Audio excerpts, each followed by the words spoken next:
김경호 변호사, 이분 볼 때마다 정말로 대단하다는 생각을 하는데 한 번씩 보면 인간인지 AI인지 헷갈릴 때가 있어요.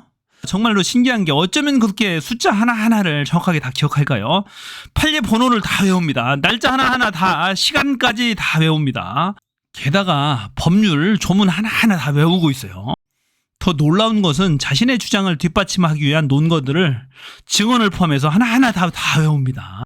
상대가 어떻게 해보려고 해도 해볼 수가 없죠. 자, 이번 청문회의 대단한 활약상 한번 끝까지 봐보세요.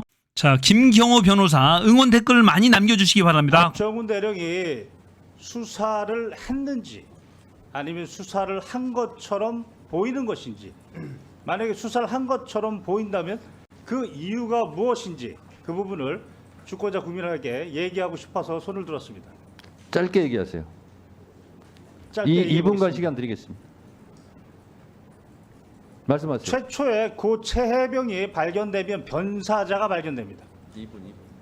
여기서 먼저 이야기할 것은 수사는 수사기록부라는 공식적인 문서가 있습니다. 거기에 연번을 적고 피의자, 죄명, 범죄 사실을 적었을 때 입건이라고 하고, 입건 권한이 있을 때, 그 명부에 적을 권한이 있을 때 수사 권한이 있다고 합니다.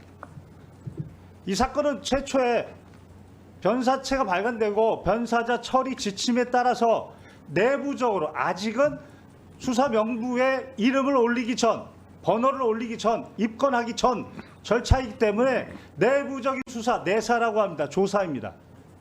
그래서 사망 원인이 무엇인가를 확인해서 그게 범죄 원인과 관련이 없으면 종결 권한을 갖습니다.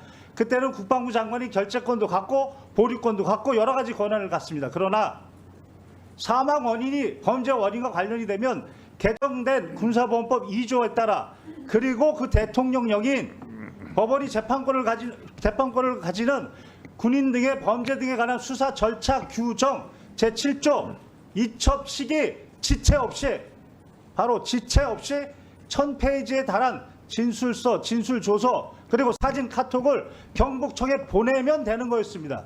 그런데 국방부 장관이 그때 법원이 재판권을 가지는 군인 등의 범죄 등에 관한 수사 절차에 관한 훈령이라고 상위 법과 대통령에 위반되는 이첩 방식을 정했습니다. 7조에 보면 인지통보서라고 정해놨는데 거기에 보면 정확하게 지금 인터넷에 나와 있습니다. 피의자, 죄명, 범죄 사실, 피의자는 수사기록부에 연번 번호를 적고 관련 내용을 적었을 때 피의자라고 하는 겁니다. 그런데 국방부 장관 명령이 이첩 방식을 피의자라고 적으라고 합니다. 수사한 것처럼 보이게 그렇게 적으라고 하는 겁니다. 수사기록부에 적는 권한은 바로 경북경찰청에 있습니다.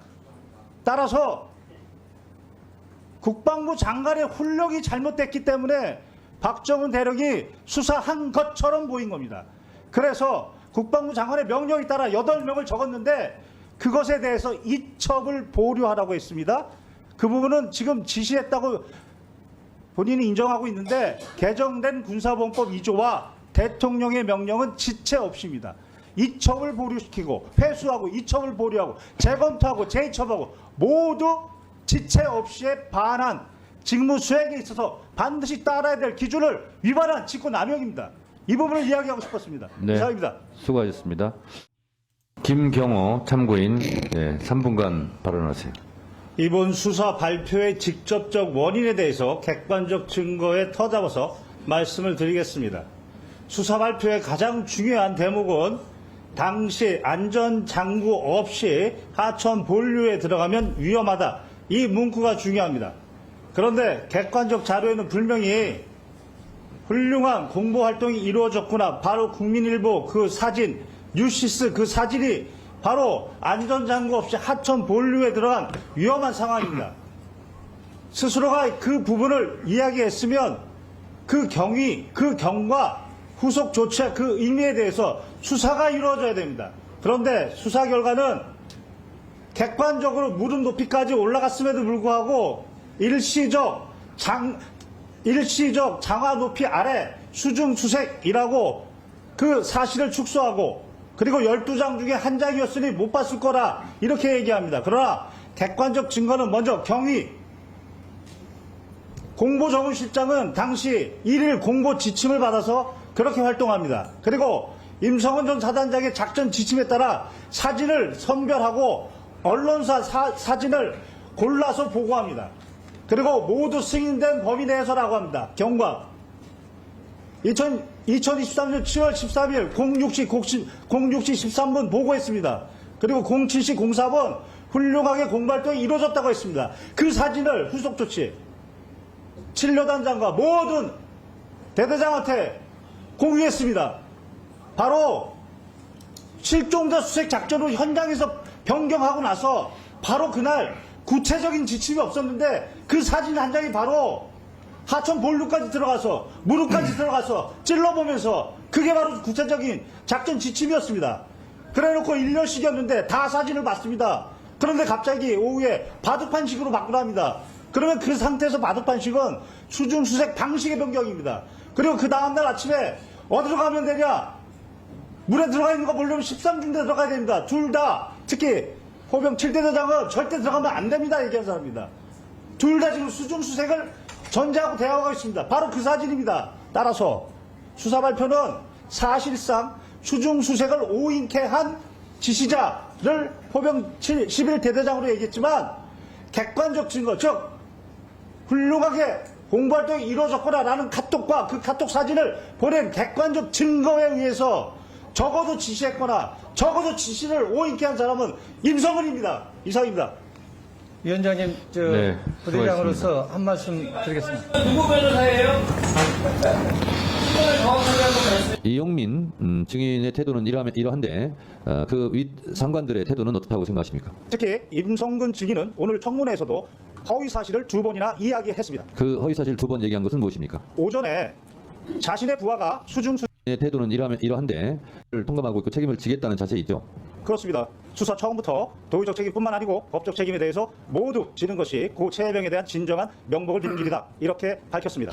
이용민 증인의 태도는 이러한데 그 윗 상관들의 태도는 어떻다고 생각하십니까? 특히 임성근 증인은 오늘 청문회에서도 허위 사실을 2번이나 이야기했습니다. 그 허위사실 2번 얘기한 것은 무엇입니까? 오전에 자신의 부하가 수중수색한 사실을 7월 19일 19시경에 인지했다라고 얘기했습니다. 그러나 그날 사고가 발생하고 7월 19일 10시 46분경에 사단의 참모장으로부터 이용민 중령한테 전화가 왔고 당시 이용민 중령은 벨트 아래 수중수색 간에 실종이 돼서 사망했다라고 보고했습니다. 정상적인 군의 보고 체계라면 참모장은 바로 사단장에게 보고했을 것이고 또한 해병대 수사단에서 임성근 증인은 자신이 스스로 7월 22일 영결식 이후 수중수색 사실을 처음 알았다. 깜짝 놀랐다. 나는 수중수색 지시를 한 바 없다라고 말한 자신의 발언과도 배치됩니다. 두 번째는 수중 지시가 아니라 수중수색 수중수색 지시. 지시가 아니라 본인은 계속 현장 지시가 아니라 지도였다고 그래서 지금 피해가는 말을 하는 것 같은데 그 부분에 대해서는 어떻게 생각하세요? 그렇습니다. 오후에 또 하나 허위 사실은 작전 지도와 관련해서 7여단장, 사단장은 7여단장의 관계에서 작전 지도를 한다. 이렇게 얘기했습니다. 그러나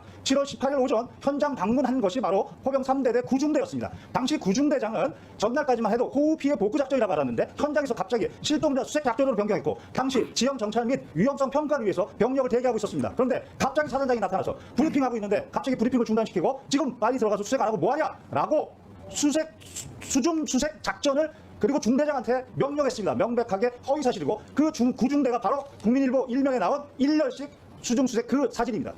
자, 또 하나의 허위 증언이 있습니까? 이종석 증인이 국민들 앞에서 이첩 보류 지시가 적법하다라고 얘기했는데 명백하게 법리 오해 위반입니다. 당시 최해병의 변사체가 발견됐습니다. 그러면 변사자 처리 지침에 따라서 해병대 수사단은 독자적으로 조사할 권한이 있습니다. 사망 원인에 대해서 그 사망 원인이 불명이면 불명인 대로 사망 원인이 밝혀졌는데 범죄 원인과 관련이 없으면 그러면 그때 당시는 국방부 장관의 지휘 감독권이 있습니다. 그러나 사망 원인에 범죄 원인이 있으면 개정된 군사보험법 2조에 따라 이첩시켜야 됩니다. 국방부 장관은 이때는 지휘 감독권이 없습니다. 그게 개정된 군사보험법 2조의 취지입니다. 그리고 이것에 따라서 법원이 재판 관할권을 가지고 있는 군인 등의 범죄에 대한 수사 절차에 관한 규정 7조 1항에 따라 지체 없이 바로 이첩 시기를 지체 없이 경복청에 보내게 되어 있는 것입니다. 따라서 당시 박 대령은 개정된 군사보험법 2조와 그리고 대통령의 명령에 따라 지체 없이 이첩하려고 한 것입니다. 여기에 국방부 장관이 법령상 권한 없이 이첩을 보류하라는 의무 없는 일을 시킨 것입니다. 그 자체가 직권남용이고 여기에 더해서 이첩의 내용에 대해서 뭘 빼라, 특정인을 빼라, 내용에 대해서도 직권남용한 겁니다. 네, 김경호 참고인, 혹시 아까 들으셨겠지만 임성근 사단장은 여단정을 통해서만 지시도 아니고 지도했다라고 하는데, 제가 알고 있기로 7월 18일 예천 현장에서 군인다운 모습이 부족하다, 복장이 불량하다, 병력 왜 대기시키냐는 현장 지휘를 한 것으로 제가 알고 있습니다. 이게 포 3대대 부중대장 대위에게 했다고 하는데, 혹시 이 사실 알고 있습니까? 그렇습니다. 저는 바로 군 검사가 사본을 만들어 놔야 됩니다 라고 했던 사본을 다 봤습니다. 다 봤습니까? 다 봤습니다. 그러면 임성근 사단장이 여단장에게만 지도했다라는 말은 허위입니까? 허위입니다. 관련 카톡에 당시 실동자 수색 작전의 의사 체계를 카톡으로 했고, 당시 포병 여단 대대 그리고 말단 간부들까지 사단장 지시, 사단장 강조 사항으로 모두 전파가 됐습니다. 그러니까 김경호 참고인은 임성근 사단장이 현장 지도했다는 말은 회피성 발언이고, 직접 실제로 지시 행위를 다 했다, 이렇게 보고 있는 거죠? 구체적으로 말씀드리겠습니다. 구체적으로 말씀해 보세요.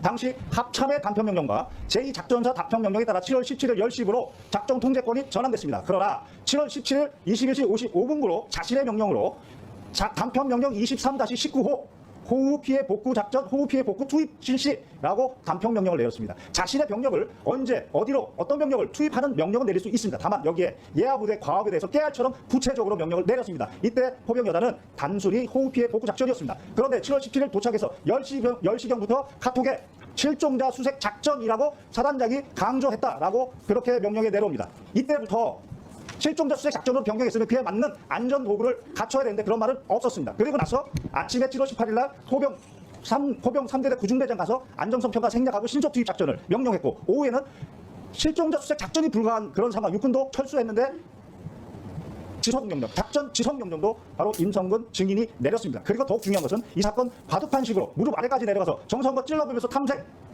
임성근 증인이 강조했고 지시했고 그것이 카톡에 모두 나와 있습니다. 자, 김경호 참고인, 하여튼 하루 종일 말씀 찾느라 고생하셨는데요. 제가 묻겠습니다. 이 작전 통제권은 육군 54단이 갖고 있었죠? 네, 그렇습니다. 네. 그런데 그래서 임성근 사단장은 자기에게 지휘권이 없었다, 이렇게 주장을 하고 있는 것 같은데, 그 부분에 대해서는 어떻게 생각하세요? 7일 여단장의 진술에 따르면 당시 50사단장은 현장에 한 번도 오지도 않았고 화상회의로 한 번도 진행도 안 했으며 어떠한 지시도 하지 않았다. 반면 임성근 증인이 현장에 2번이나 왔고 화상회의도 했고 구체적으로 지시도 내렸다, 이렇게 진술하고 있습니다. 그렇습니다.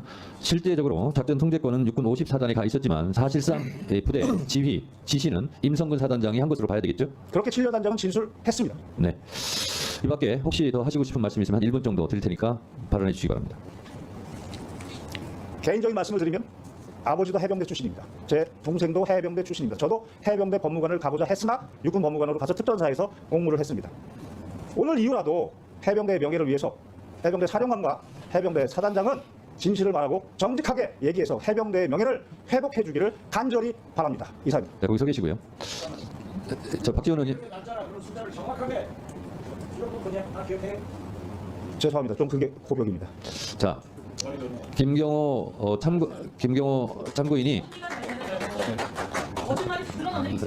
김경호 참고인께서 유튜브에서 지금 같은 내용으로 방송한 것을 저는 이미 봤습니다. 그래서 기회를 드린 것이 잘했다는 생각이 들고, 지금 김경호 참고인이 발언한 부분에 대해서 임성근 증인 혹시 반박하거나 할 말 있으면 해보세요. 네. 일단 1분간 하세요. 위증과 관련해서 언급했던 제가 수중 수색을 했던 사실을, 다시 사고가 났는데 수중에서 하다가 사고가 났다는 것을 알았던 사실은 제가 아까 19시경이라고 했는데 우리 김경호 변호인은 10시 46분에 참모장을 통해서 참모장이 그걸 확인해 갔다 했는데, 당시 저는 예전에 있었고 참모장은 포항에 있었습니다. 그래서 참모장과 제가 소통하지 않았고, 그래서 저는 예천에서 탐색 구조 실종이 됐기 때문에 빨리 찾아야 돼서 그걸 하다 보니까 제가 19시경에 수사대장이 이제 예천 쪽으로 오다 보니까 그때 밑에 있는 7여단장을 통해서 알게 된 겁니다. 그래서 제가 한 시간은 19시 10분경이다라는 것이고, 일단 거기까지요. 자, 예. 임성근 증인이 1분간 발언했는데 김경호 참고인도 재반박할 시간 1분간 드리겠습니다. 해병대 수사단에서 임성근 증인이 직접 자신의 발언은 22일 날 연결식 날 알았다라고 했습니다. 수중 수색 사실을 그날 알았다라고 했는데 오늘은 19일 19시에 알았다라고 해서 자신의 발언을 자신이 뒤집고 있다, 이렇게 생각합니다. 그것은 제가 자, 답변을 드려도 되겠습니까? 김경호 참고인 그 부분에 대해서 반박하신 거죠? 저는 제가 본 진술 내용 그대로 네, 말씀드립니다. 그렇습니다. 자, 임성근 증인께 다시 해드리겠습니다. 이것 말고 지금 김경호 참고인이 쭉 말한 부분에 대해서 혹시 반박할 내용이 있으면 1분간 반박할 시간 드리겠습니다. 방금 전에 김경호 참고인이 얘기했던 그것은 아까 사진을 본 것에 대한 답변이었습니다. 제가 피의자 진술 조서에. 그래서 그 사진은 연결식이 끝나고 언론에서 이슈가 돼서 그때 제가 보았다라고 그 사진을 본 시간이 연결식 이후에 본 시간이다라는 점입니다. 그래서 사실을 잘못 판단했다. 사실 오인이다 말씀드리고 싶고요. 그다음 아홉중대에 가서 제가 했던 부분은 말 그대로 신속 투입 명령이 아니고 그 인원들이 아직 작전을 개시하지 않은 상태였고 원래 8시에 과업을 시작해야 되는데 9시 반에 이제 좀 늦게 오다 보니까 작전을 조기에 해라는 취지에서 제가 얘기를 했는데 마침 그때 여러 가지가 정리 안 된 모습을 보고 바로 제가 옆에 있는 여단장한테 요거 시작하기 전에 안전교육하고 그다음에 재반 상황을 교육시킨 다음에 이 중대가 할 수 네, 있도록 해라라고 됐습니다. 조치를 자, 해줬습니다. 1분간 발언 기회 드렸으니까 김경호 참고인 또 1분간 반박해 주세요. 이 사건 국민일보 일면 사진에 일렬식 수중수색 그 사진은 바로 수중수색 사실에 대한 인지가 핵심입니다. 오늘 오전에 어느 국회의원님이 그 사진을 올려주시고 물어봤을 때에는 수중수색 사실을 7월 19일 19시에 알았다 이렇게 발언했습니다. 그런데 수사단에서의 발언은 바로 그 국민일보 사진을 22일 날 받고 수중수색 사실도 그날 알았다라고 하면서 자신은 어떠한 수중수색 지시도 한 바 없다까지 얘기했습니다. 따라서 여기서 핵심은 수중수색 사실의 인지이고 그것에 대해서 오전에 분명히 7월 19일 19시라고 얘기했는데 그것은 자신의 발언과 기존의 발언과 배치된다. 자, 이 부분에 대해서 임성근 증인 1분간 또 발언하시죠. 네. 제가 정확히 제가 진술하고 진술서에도 제출한 것은 수중수색이었다는 것을 알게 된 것은 사고가 나서 7월 19일 19시 10분경에 사고가 난 다음에 알게 된 것이고 그다음에 그 사진에 대해서 사진을 언제 인지했느냐 원래 사진이 19일 아침에 카톡으로 왔는데 언제 내가 인지를 했느냐 그것은 연결식이 끝나고 나서 제가 언론에서 이슈돼서 그게 그 문제가 된다 하고 제 카톡에도 있다는 얘기를 누군가로부터 들어서 그때 제가 알게 됐다. 그걸 좀 설명하는 자, 겁니다. 임성근 증인 본인이 계속 지시는 하지 않았다. 현장 지도만 했다. 이렇게 입장을 고수하시는 거죠? 네, 그렇습니다. 자, 이 부분에 대해서 김경호 증인 1분간 반박해 주세요. 현장 지도를 했지 지시는 하지 않았다 하는 부분에 대해서. 먼저 현장에 도착하자마자 갑자기 실종자 수색 작전으로 변경 명령을 내린 게 임성근 증인입니다. 그게 카톡에 나와 있습니다. 그리고 구중대에서는 신속 투입 명령, 안정성 평가 생략하고 그 명령도 그 구중대장의 진술에 나와 있고 또한 오후에는 작전 자체가 불가능한데 작전 지속 명령을 내렸다라고 녹취에도 나옵니다. 그리고 이 사건 가장 위험했던 바둑판식으로 수색 작전 명령도 카톡에 분명히 나옵니다. 객관적 증거는 차고 넘칩니다. 자, 임성근 증인 바둑판식으로 찔러라 하는 작전 지시를 했다라고 지금 김경호 참고인께서 말씀하시는 거죠? 그렇습니다. 네, 이 부분에 대해서 반박해 주세요. 네. 바둑판식 수색이 나온 것은 아까 위원장님께서 카톡으로 지시했다는 그 사단장 지시사항입니다. 그 사단장 지시사항은 일단 그 사단장은 누구죠? 접니다. 지시했네요, 그러면. 저의 지시사항으로 있는데 그게 포병 부대만 있는 사단장 지시사항입니다. 다른 데는 그게 없는 사단장 지시사항입니다. 즉 제가 지시하라고 해야 사단장 지시사항이 되는데 그 부대만 있다는 겁니다. 그다음 그 안에 들어있는 내용 자체도 제가 여단장을 통해서 언급하고 지시하고 또 강조한 것은 바둑판식 수색이었는데 나머지 찔러가면서 해라 이런 내용들이 들어가 있는데 그것은 이미 여단장이 아침부터 집안이 약해서 찔러가면서 이렇게 안전성 차원에서 해라 하는 그런 것까지 포함해서 되어 있기 때문에 제가 한 것은 바둑판식 수색 하나다라는 말씀이고 바둑판식 수색은 지금 1열 정대, 2열 정대, 횡대 대 이런 어떤 수색 대형이 아닙니다. 바둑판식은 바둑판식으로 바둑판처럼 구역화해서 이걸 딱 쪼개가지고 어느 네. 지역이 알겠어요. 중요하면 그걸 취지를 결정적으로 알겠습니다. 하라. 취지를 그런 알겠습니다. 것이지 자, 구역화 세분합니다. 됐습니다. 아니, 자, 대형이 아닙니다. 예. 대형이 자, 아니고 예. 다른 분들은 좀 자제해 주시고요. 자, 김경호 참고인 이 부분에 대해서 반박해 주세요. 바둑판식이 왜 수중 수색 지시였느냐? 카톡에 이런 내용이 나옵니다. 탐색 및 수색 다시 실시입니다. 그리고 나서 바둑판식 지시가 나옵니다. 그렇다면 다시 이전에 그 전에 어떤 모습이 있었느냐? 그게 바로 구중대에서 안전성 평가 생략하고 신속 투입시켜서 국민일보 일면에 나와 있는 허벅지까지 수중수색 1년씩이었습니다. 그것을 보고 나서 포병은 비효율적이다. 1년씩이 비효율적이라는 겁니다. 그리고 바둑판식으로 무릎 아래까지 내려가서 찔러보면서 해라 라고 했던 것입니다. 따라서 포병 모든 대원들은 오전에 구중대장이 그렇게 엄청나게 질책을 받고 화가 났다. 그게 1년씩이었다. 수중수색에서 그게 비효율적이었다. 이미 다 전파되어 있는 상황이었습니다. 따라서 수중수색을 바둑판식으로 하라는 얘기는 격자 모양으로 하라는 거구나. 실제 그렇게 하다가 고차해병이 가장 네. 위험한 곳에 있었습니다. 자, 김경호 참고인 마지막으로 묻겠습니다. 좀 잠깐 가만히 계세요. 박정훈 수사단장이 이런 사실을 다 조사를 했고 수사를 했고 그래서 임성근 사단장의 과실이 인정되었고 혐의로 인정되었고 그래서 이첩을 하고 이것은 분명히 수사를 통해서 책임을 묻게 해야 된다라는 취지로 했는데 이것이 이첩보되고 지금 대통령 경로설 이후로 엉망진창이 됐습니다.